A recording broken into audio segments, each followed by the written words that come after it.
Today I have the very good fortune of being in quite a beautiful landscape, which is quite fitting. What we're doing today, what we're going to talk about, is the skill of wayfinding. Wayfinding refers to the ability or process to make your way through a landscape or environment. That is to say, to take oneself from here to there, to have some place in mind that you'd like to be. That place is known but different from where you are currently, and to be able to move in such a way that you can get there.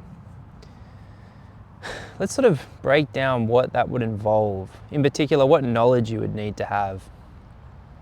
You would need to know what the place you're trying to get to looks like, or certainly something about it that upon arriving there you would be familiar with it and go, well, I'm here, goal accomplished. You would need also to have some sense of a relationship between that target location and the one you're currently in. It's obvious that you know where you are at this moment because that is where you are positioned, that's where you exist. But it could still be very unfamiliar, particularly in relation to where you'd like to be. If you'd been randomly dropped off at some place where the way in which they got you there was completely unknown to you, though you know where you are, you don't really know where it is in relation to where you'd like to be. So we need some idea of how to connect these things, and we might call that a route or a path, or at the very least a sense of direction. And you might say, well, how do we come about of figuring these things out? Well, it's usually pretty obvious and automatic. You would travel from where you are to the place you're trying to get to. Now, of course, if you've never done that before, you wouldn't know how to. So you would need to explore. You would need to try different things. You would need to pay attention to what's in your environment, such as the direction of the sun or the types of landmarks that present themselves, or perhaps even really subtle things like the smell of things, like when you're near the ocean you can smell the salt on the air, or changes in temperature, changes in altitude. If you're trying to get to some place that you know is high up, then certainly if you're climbing or elevating your position, and the tiredness that accompanies that as you use more and more energy is also an indication of whether or not you're heading in the right direction. All of this to say, there's lots of information in an environment.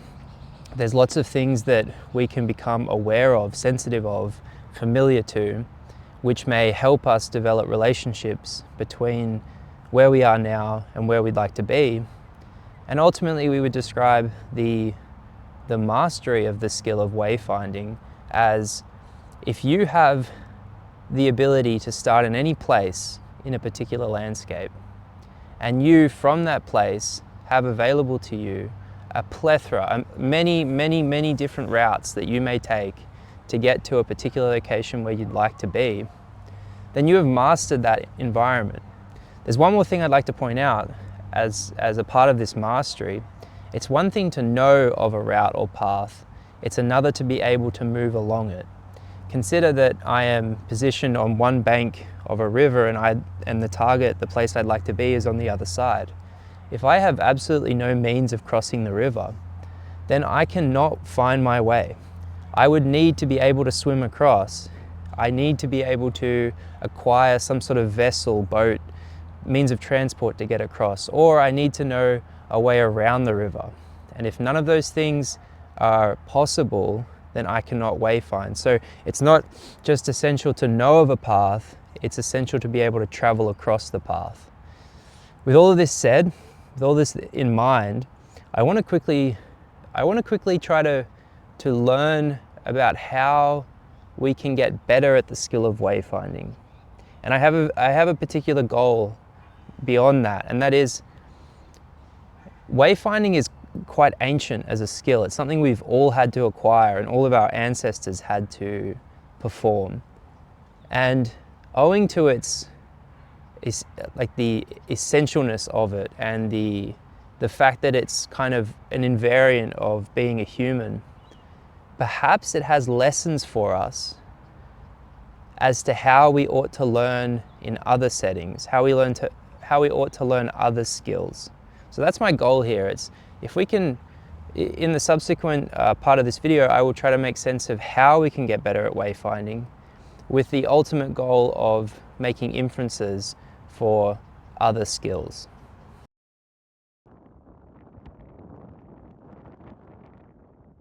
I've discovered some research while thinking about this question. This research focuses on the involvement or effects of utilizing a GPS when going about the process of wayfinding. Now, a GPS, in case you don't know, is a particular guide or mode of assistance that can take us from where we are now to where we'd like to be. And the process of using a GPS solves certain problems. Some of those problems are, we don't need to know a route ahead of time. If we happen to know or if we happen to have available to us a GPS, we don't need to have already been through that environment. It can provide for us some sort of visual aid or often auditory aid that can assist in this process. It can tell us the steps that we should take in sequence and it can update dynamically, so that if I've already turned left, now it updates and it indicates what the next significant change of direction will be. All this to say, it solves for us a lot of the problems that we usually would encounter when trying to wayfind. So researchers have been interested in the extent to which it actually helps us wayfind, and also they've paid attention to how does it influence or affect the information we detect and pick up and can recall later on. The research I want to share with you in relation to what we've just talked about, wayfinding, is an article that was published in 2024. This article was a systematic review and meta-analysis. And what that means is it attempted to summarize the findings of lots and lots of papers that it deemed relevant. The title of this paper was GPS Use and Navigation Ability, a Systematic Review and Meta-Analysis. So the researchers found something that really shouldn't have surprised anyone, and that was that the use of a GPS in tasks that required participants to wayfind resulted in worse outcomes in terms of how much they remembered about the environment, how much they were able to recall about what they saw, how many landmarks they were able to think of after the fact. It also worsened their ability to subjectively define or describe their sense of direction, where they were in relation to their environment, in relation to their target, things like this. And I suppose the only surprising thing that really came out of it was that, in fact, it didn't seem to help them wayfind any better. Now, I take some issue with the research because the tasks were often comparing people's ability to wayfind with and without a GPS, but the extent to which that's going to reveal to us how well one learns to wayfind when they're using a GPS versus not using a GPS is not clear. And ultimately that's what I'm kind of interested in here. I want to know and share with you and learn from how we get better at wayfinding. How do we do that? Since I wasn't really able to figure that out, I'm going to venture on a couple of things that I would consider essential, and you'll see that they're still in alignment with the results of this research, but a little bit of guesswork is required here.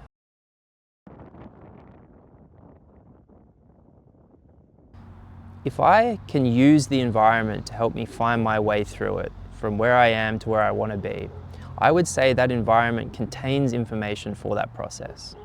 Now, how does it come to contain information for that process? Well, it's because I've done this task before, or at least I've been immersed in the environment before. And to be immersed in it means I was not attending to things that weren't contained within it. For instance, if I'm using a GPS, I'm attending to the GPS. I'm learning to use that thing in relation to solving the goal of navigating the environment. Without it, Without the GPS, I'm attending to the environment itself and all those things contained within it. Right now, I'm at a park, a dog park. Maybe you can hear the dogs, but there are lots and lots of trees around it, a lot of native trees, and they differ in terms of how they look, how they feel, how they smell. And the point of that is each of them may be used as information for the process of finding my way through this place. If I were to, at a later date, come back here and be tasked with navigating it, I would be better suited to that task because I've already been here. I've already familiarized myself with it, and so upon receiving or having this new intention, the trees of which I've already observed would now offer or contain information for the new purpose of navigating this place. That's not possible, or at least it's extremely limited if we spent the previous time using a GPS to get around, or perhaps even if I was following someone else. And notice, it's not that the task has changed, because the task was still the same in the previous time. It's just that because I'm attending to something that's not the environment, I think it's reasonable to then assert I couldn't have become aware of this, which is to say, in order to learn, in order to become to detect information, I have to attend to it. It doesn't make sense to passively learn in this way. You can't passively become aware of something unless by passive you still imply some amount of attention giving. So yeah, I guess what I'm trying to say here is by attending directly to an environment, which is made possible because you were given no guidances, you necessarily come to detect things and ascribe to them meaning in relation to whatever goal yours is. And in this case, our goal is to wayfind, to make our way through a space. The second thing I want to get at is, if we're using a GPS, the issue that presents is, well, or perhaps not issue, but one thing we can observe is we will use the GPS. If we have the option of being guided by someone who already knows and is familiar with the landscape, we will follow them. We will follow their advice. We will listen to the steps they grant us. The problem there, or the thing to observe, is those things are easier, and because they're easier, we will use them. They're easier in the sense that I don't have to determine the route. I can rely on that. And by not having to determine the route, I avoid all the frustration that accompanies that. I avoid the physical effort of going somewhere and realizing it's the wrong direction, and so turning back. I avoid the sort of emotional consequences of that, in the sense that in order to learn a route to get from where I am to where I want to be, I have to fail. I have to make mistakes. It would be just sheer luck if I were to make my way perfectly without any mistaken steps. It would be sheer luck if that happened the first time around, if that makes sense. So in this sense, tools which make things easier alleviate effort, and that effort and frustration is probably where all the learning is, I would think. And in particular, learning about the environment and ascribing meaning to it and failing in it so that the physical environment around you gains the meaning of this place means, or this place tells me I'm going in the wrong direction given my current goal. Another part that's a little subtler is, in all this experimentation, the goal was given to participants. They didn't necessarily want to get to this target location. And it's implied that if I am trying to get to target A from position B, it's implied that I want to do that. The intention is implied, right? But if I don't have this intention, why would it make sense to attend to information that would help me achieve this goal? It doesn't make any sense. Someone could ask me to pay attention. Imagine for a moment that you're driving, or your parents are driving you somewhere, and you're in the backseat of your car, and they ask you to pay attention to the world around you. Them telling you to look at the environment might be inadequate to justify you to do it, and instead you'll just read your book, or you'll you'll kind of drift off into thoughts of places elsewhere. You need to have the intention. You need to want to get to this target. You need to want to get to the place to which you're trying to navigate. And if for whatever reason you don't want to, it's a very tall order and a difficult procedure to expect that you will be able to learn anything about it. What is also absolutely necessary, or perhaps a better way to think of it is, this can only be facilitated if I move. If I don't move, I'll obviously never reach my target, but movement enables the discovery or exploration of information, which can then dictate where I move subsequently, or it dictates the next best step based on where I am currently. You can only discover new information through movement. And I guess what I'm trying to say is movement as a means to explore the environment. You have to move through it. You have to take steps. And by taking steps, you accept, I will take steps in the incorrect direction at times, but ultimately I will get to the goal through perhaps a long, depending on how complicated the environment is, perhaps a long route or perhaps quite a short route. And I guess the reason I emphasize this is you could never wayfind if you truly had the thought in mind that failure means I stop or I give up, right? A little bit trite, but I'm trying to say that you have to accept as a consequence of trying to get good at this skill that you will fail. Like, it's just necessary. It's part of the process. It's a necessary part of it. And to put it slightly differently, you would be completely insane to go about the process and expect, I can do this by never failing, that failure can be totally avoided, and that I can always find the perfect route through every environment. That'd be quite insane. So.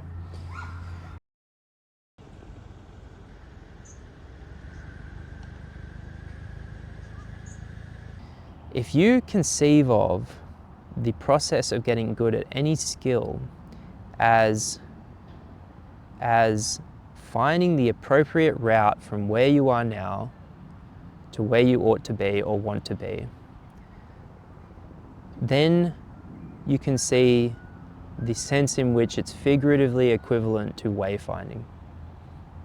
And I'll give you like some examples, or not examples, but I'll kind of flesh it out a little more. When we say make a route from where we are to where we want to be, I mean, in the general sense, solving a problem. Every skill requires, or rather the advancement of any skill, you might say, is akin to an increasing ability to solve more and more complex problems in that specific domain. So that domain we might liken to a specific landscape. Here I'm in a park. If I had complete mastery of wayfinding here, I could traverse any part of this landscape and make my way from any place to any other place with or perhaps available to me would be any number of paths that I could think of, right? So to get good at a skill is to say, I can solve any problem. And not only that, I could solve the same problem many different types of ways with very subtle adjustments or very large adjustments. I'll give you some examples to help bolster this idea. If you think about maths, you're almost always starting with some sort of question, particularly in an academic setting, a problem to be solved where you're given a number of inputs and you're trying to find the value of something that you've not been given the value of, right? So in that sense, what's happening here is you're sort of figuratively given a starting location and you're being asked to get to a target location. And you might conceive of the inferences or deductions or operations that you perform throughout as the movement through a potential route to a possible solution. If you conceive of it in this way, you can see that it's almost like a perfect expression of wayfinding. And these steps, we may be familiar or unfamiliar with some of these movements. Like, I might be really good at multiplication or addition or whatever, but division might really trip me up. In that sense, it's like I'm physically very incapable of swimming, but I'm very good at running or walking. Another idea or another example would be sports. I think it's pretty topical, but soccer at the moment is really popular with the World Cup going on, and you can really see that, like, physically it's grounded in an environment, but this environment is really interesting because it's so dynamic. And why do I say that? It's dynamic in the sense that the players make up the environment, the opponents and also your teammates. They change in position, as do you. You're moving constantly. And so though there's like a target, an overarching goal, that goal is, or at least the routes or paths there, they're changing constantly. Like a viable path at one moment, as it presents itself, is no longer viable a moment later on account of just how much movement is occurring between all the different players and the ball, of course. So, and also another point is, you can think, well, if the goal is to score, possession is required. So if we lose possession of the ball, it's like the target has changed, because before I can make any attempts to score a goal, I need to get possession of the ball back as a team. So there's even like a dynamic nature to the intentions of this.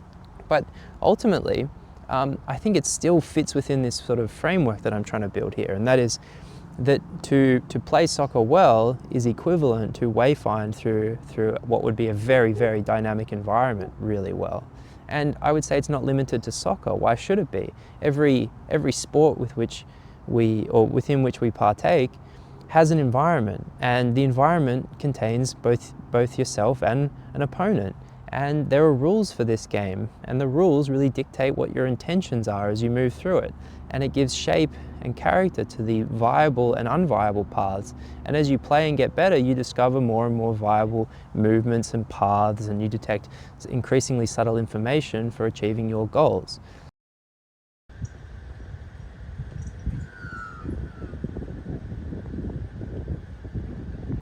Hopefully, I really do hope that I'm building this sense that this whole notion of wayfinding has at the core all the same characteristics fundamental to all the skills that we're actually trying to get better at. And if I have achieved that, then subsequently I'm hoping we can together come to learn the best way to go about getting better at these skills by way of learning from wayfinding. That's my goal here, and let me know how I went. My goal especially is that you would look at this framework and find it agreeable, and perhaps it replaces for you a different framework that you had in mind for learning, or perhaps you didn't really have a framework, or one that you weren't necessarily consciously aware of. If you do find that you disagree, I'd love to know why.